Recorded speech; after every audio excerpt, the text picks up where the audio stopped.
everybody, welcome back to yet another video from Sashakt Empowering Lives. This is Rajni here, and we are doing the next video in this series on the premium channel.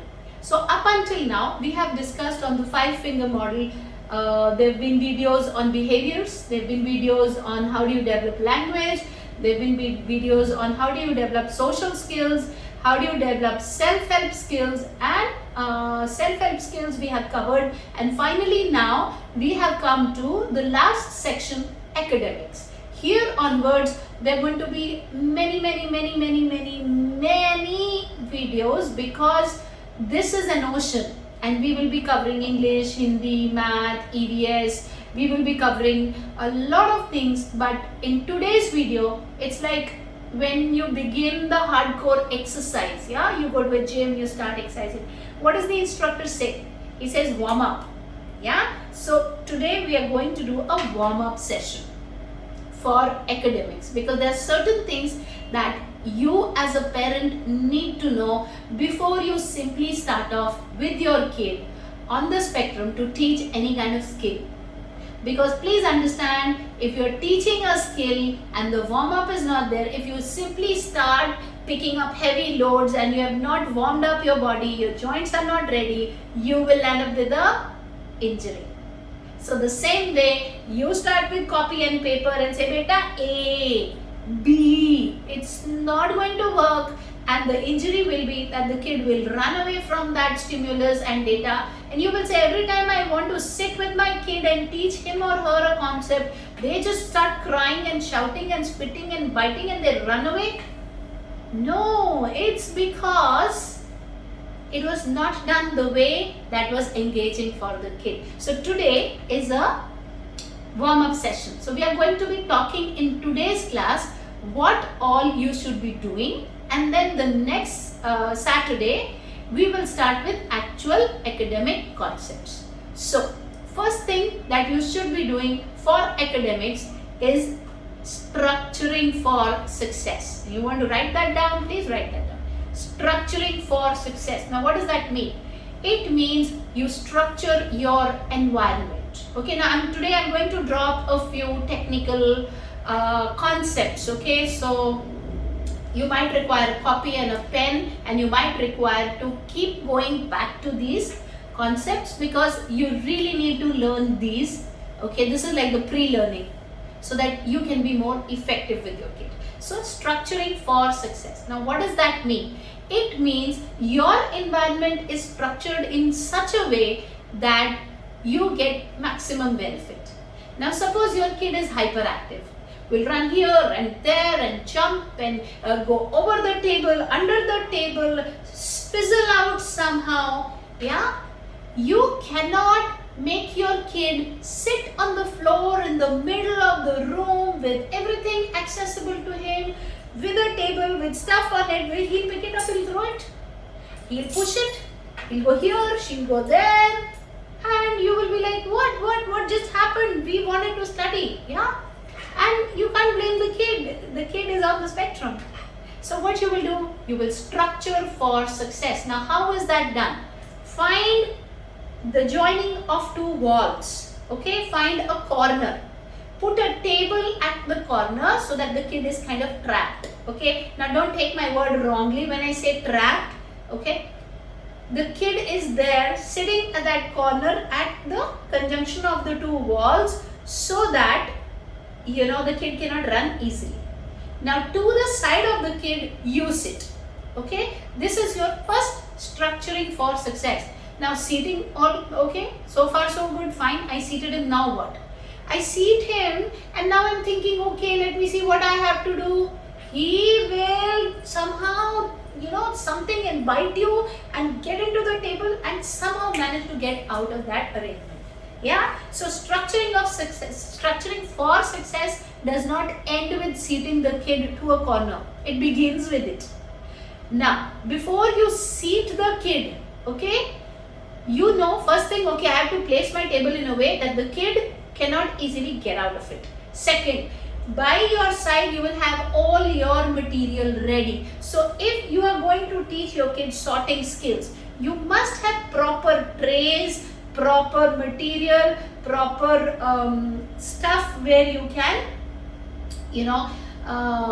where you have already segregated it, so that the kid doesn't get the time in between. So it's like a conveyor belt and things are moving on the belt and it is that smooth. So conveyor belt is an example I'm giving, like just things are so smoothly moving, like that your work should. So suppose you are doing with a very young kid the pick and put activity, pick, and you're teaching the words, then everything should be ready. It should not be, so if there are so many cards, okay, and the kid does this and 3 cards get picked up and then the kid is struggling which card will go here and it drops, that's a weak activity. Okay, you can't do that. Yeah, so like this. So what you will do is you will structure, see, like this. I'm trying to tell you that like this something happens and then the kid is, so the kid will also lose it. So this is a bad structure.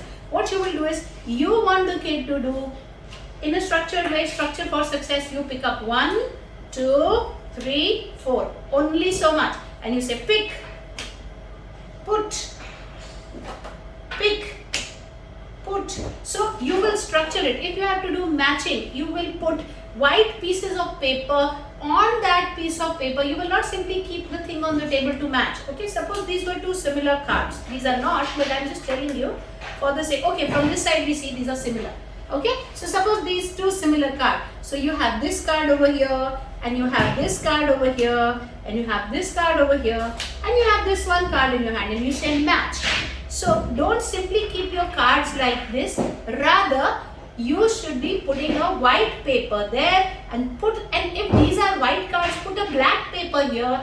Onto the black card you put the black paper, you put the white card, so that it's hugely visible to the kid, and then you say match and you make the kid match it.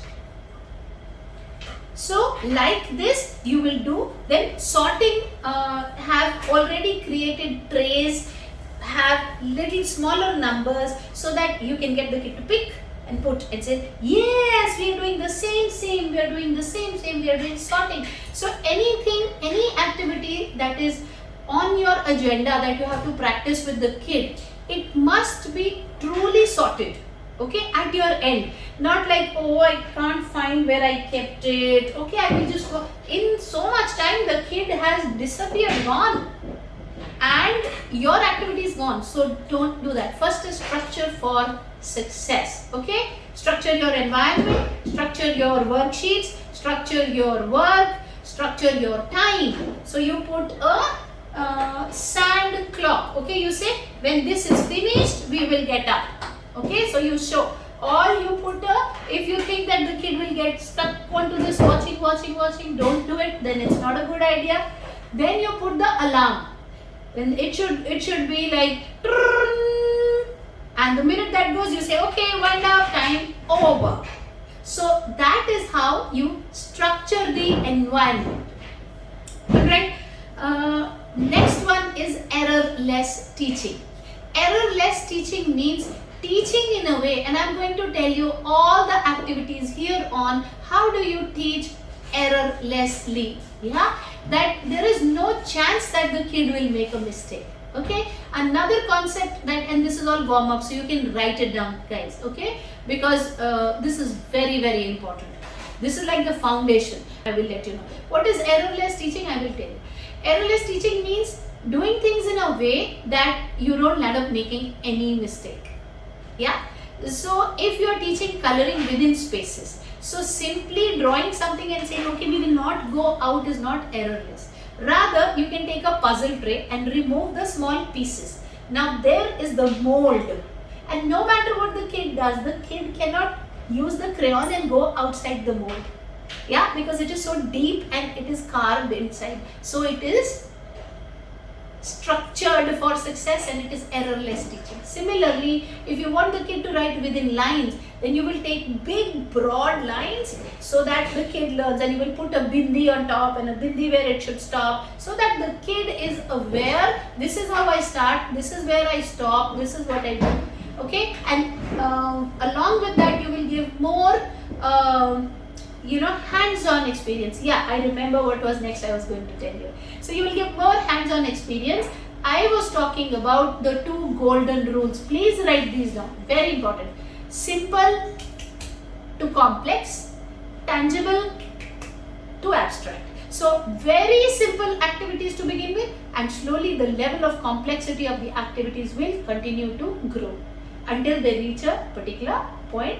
Okay, you will not start with simply copy book activity work. You will not say that okay, in the school they are doing heavy light and they have sent this worksheet, I will sit with my kid. Kid will have no mental image that this bag which is drawn is heavy and this little pouch drawn is light, unless you've actually given a heavy weight in the kid's hand and a light weight and then said heavy, heavy. So we're going to be covering all of these concepts and everything in the times to come, that what do you do, how do you do it. Yeah, so structure for success, teach in an errorless manner. Yeah, also going forward, simple to complex, tangible to abstract. Please remember all these while preparing your child's work. Another very important aspect that I want to bring to you is mental image formation. Anything that you do with the kid, make sure that the kid makes a mental image of it. If the kid doesn't have a mental image at the back of his head, then you are in trouble, because the kid is rote learning and will forget. So they should make a mental image. Mental image, how it is made? Again, another thing to be written down. Experiential connect. So you connect it with the kid's experience. Okay. So if the kid is watching on TV that Tom had tea and Tom sipped the tea, and they showed that Tom's face got red and there's dua and Tom is woo, is shouting here and there. Immediately make a mental connect if the kid is watching. Say, garam lag gaya, hot. You touched hot. You remember last time you touched hot. Now Tom feeling hot. Yeah, Tom touched hot. Yeah, so make a mental picture through experiential connect. Anything you are doing a story of how Bunny had a crash, please take the kid's hand and say, see, you got hurt, you fell down from cycle. Same way Bunny fell down. Bunny got hurt. If not cycle also, you fell down from stairs, you got hurt. Bunny fell down in the park, he got hurt. Like this, you develop a mental imaging through the process of experiential connect. In times to come, I am going to teach how do you create an experiential connect for something as intangible as an emotion. So you can do for that also, you can do for everything. So everything is doable, but remember these principles. Okay, so today's video we discussed structuring for success, errorless teaching, simple to complex, tangible to abstract, mental image formation, experiential connect, and the last one that I would like to bring to your notice is active working memory. No, 2 more. Active working memory and the child specific learning style. These things you keep in mind, okay? And in the coming weeks, when we do the videos, you will understand a lot more on these, okay? So active working memory means, suppose you are counting notes, okay? And somebody calls you in between. So you get irritated, you say, I have to start all over again, I've forgotten, yeah? You are remembering an OTP.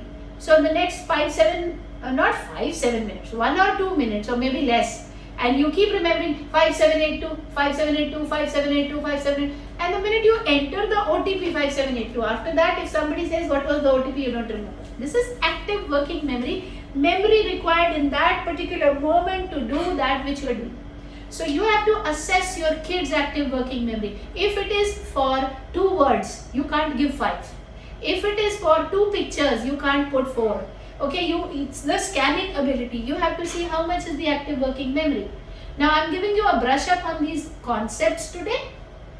You will see a practical of these in the coming times, that how do you do, what do you do. That is why I say crying about autism and calling it a disability is so old school, because it is a science and you have to understand how to take it forward. Yeah, and crying is the last thing that is going to help, guys. So active working memory, and one more I said was your specific learning style. Now there are 7 learning styles. Some children will learn best visually by watching. Some will learn best by hearing. They are auditory driven. So you have to put the data onto tapes and give them to headphones so that they get it better. Some are audio visual. So they will learn best from nursery rhymes. And that is the reason why I say simply saying stop the TV, no TV time, no screen time is a bad idea. Don't do it. Okay. Use it well. Okay. Just to simply say a knife is wrong because it has the potential to cut is bad. Knife is wrong if somebody uses it to stab someone. If somebody uses it to cut vegetables and feed hungry people, it's a divine thing. Knife in itself is not wrong. So similarly, TV in itself is not wrong. Use it for the right purpose. So one is visual, auditory, audio visual, which will have music also. Then another one is learning style is music. Some children will learn it best if they, the bingo kinds. B-I-N-G-O, B-I-N-G-O. Now that is basically that rhyme which they are singing basically for a music driven kid, and kids are enjoying. So they are using audio visual and music both. Okay. Then there is spatial, not special, spatial, S-P-A-T-I-A-L. Spatial learning style. So if your kid has a dominant spatial learning style, no point giving a copy and pen. Take him to the park. Make him jump because it's space related. So children who have spatial learning styles, they will always remember the routes and say take a left, take a U-turn, go right. They will not say that, they will never forget the routes. So they will do very well with geometry. Yeah. So spatial, if your kid's learning style is spatial, you have to make your equipment and your TLM, teaching learning material, around that. Okay. Rather than sitting inside the house, go to the park and teach. Okay. If it is kinesthetic, use his full body. Kinesthetic means full body. So if we have to teach, before numbers, after numbers, we will use stairs. That's kinesthetic learning. We'll make him jump. Okay, if we have to do skip counting rather than doing it on the paper. Okay, so you need to understand. And how do you figure out which is your kid's specific learning style? What is it that he does best? If he's jumping the whole day, he's a very kinesthetic kid. So we will design our things around jumping. That okay, make 5 jumps for teaching value count of 5. So you'll have to be innovative, but you'll have to see what is your child's specific learning style. So is it Montessori? Montessori means hands-on. So the kid loves to do clay. The kid loves to do, stick paste. So then you can't give a copy and pen, or you can't say, okay, copy down from the board. They are not interested. Give them more stuff that they can cut. Same thing, copy and paste. Give them a worksheet and say, cut it here. Put these pieces here, match them together and do a matching activity. Rather than simply giving it in the copy that match like this. So these small things, these things will bring the difference. Your kids' learning will be more effective. You will present it in a way that they enjoy. They will not run away. They will not give you behavior. So this was your warm-up session for the forthcoming academic areas. So we discussed all these. Please make a note. Watch this video a couple of times. Write it down in copy because you are going to need these skills in times to come. Yeah. May each kid win. And coming Saturday, we will start with academic concepts. Until then, keep working with the kid, keep believing in yourself and keep believing in the kid. Bye.